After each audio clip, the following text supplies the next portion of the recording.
I was working at 3 community newspapers right here in Colorado. And the people don't realize that there's the fake news, misinformation out there now. And so when you tell them something like, you really have to be able to tell that this is trusted, verified news, they would look at me and say, oh, well, I found you on Facebook.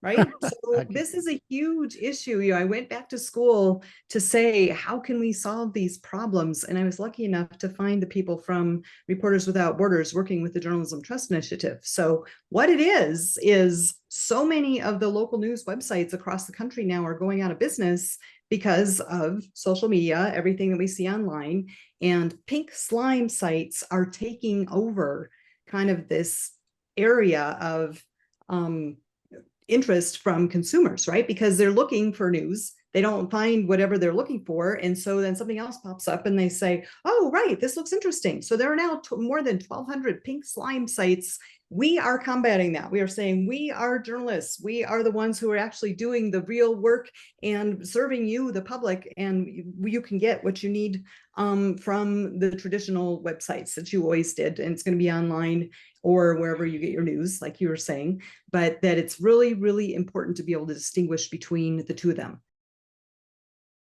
So as we know, because we're all in this industry, journalists have standards that are unreal. They're kind of like being, a doctor or something, right? The journalists say we have conflict of interest policies. We have a code of ethics that says first, do no harm. We have corrections policies, so people know when we do something wrong, we immediately correct it. All of these things that we do as journalists are huge, right? But they're self-defined, not by government. We self-define that. We self-define them, yes. Right. So, and go ahead. So it is pretty important, actually, that we are based in Europe, because the European Commission got all these journalists together to discuss this. What are these standards that everybody agrees on? And they came up with this set of standards that you go through online on our website at JTI app. And then you do a self-assessment of all of these standards. You put in the information about what it is in terms of your code of ethics. Most people use the SPJ code of ethics, for example, various things that we know that we do. Okay, so you have your self-assessment, you've gone through, you said, oh, maybe we didn't really define our conflict of interest policy, but in our newsroom, we never take more than a $5 cup of coffee. That's all we're willing to take from outside people, right? So, okay, so we're on to the first piece, the self-assessment, right? After you do your self-assessment, then you can publish it as a transparency report. And the Winnipeg Free Press, I think, went through these 3 steps.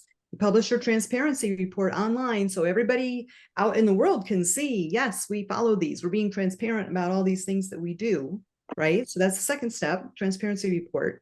And then what the secret sauce is, I think, for us is the Alliance for Audited Media is going to look at them and make sure that actually you do those things that you say you do. Why do we have an audit? The answer is simple. Advertisers have to have trust in what media reports. So you are an independent audience entity. That's major function until now was to make sure that when an advertiser is placing advertising within a media company, that audience that they're claiming is true. I'm saying this like a 5-year-old, but that's AAM's mission to date, correct? Yes, it is. Yeah. Now you've added this new thing. You have blessed JTI in a way. You're saying, okay, this model works for us.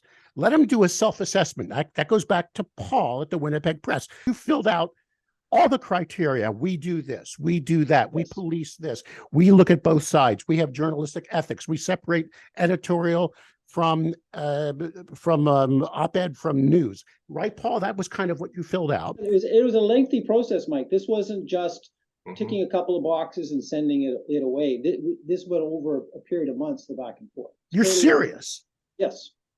No wonder you wrote that. You're proud of what you did. You're saying, look, I think being trusted, Mike, is something that should be a point of pride, and it is something that allows us to have the strength to serve our readership. And what is lovely about this initiative here is that there's something the public can look to say, is this a news organization that I'm going to spend my time and in our case, dime with? And I that's think based on in this journalistic. world, this confusing world, we need those things. I mean, we've been separating quality news media from everything else for over 100 years. That's what AAM has. That's why AAM came into being as an industry nonprofit, because the industry needed someone to shine a spotlight on quality media and separate it from everything else. So when we saw the Journalism Trust Initiative come along, we thought this is right in our wheelhouse. This is something that we really need to help out with. Number one, just from an industry perspective, to support the industry, but also because this fits so well with our own mission. So really, I mean, what we've done is in partnering with the Journalism Trust Initiative, we're one of the certifiers that One of the certifiers. Okay, there are others. Yeah, yes, and that's important to point out too, because that's how impartial the JTI process is. You can choose multiple certifiers if you'd like to.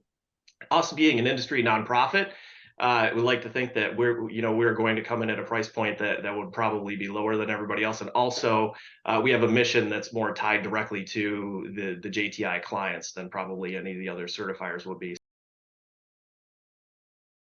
If anyone wants to learn more about going through the JTI process with that eventual final accreditation and auditing, can they reach out to you, Kevin? Yeah, absolutely. Myself, Beth, we could have a quick chat and walk you through a few more of the details about what's involved. It's less than you think, really, because most quality news organizations already have 95 to 100% of these processes in place, and most of you have it already documented too. So it's just a matter of getting it into the JTI portal and subjecting it to an independent third party.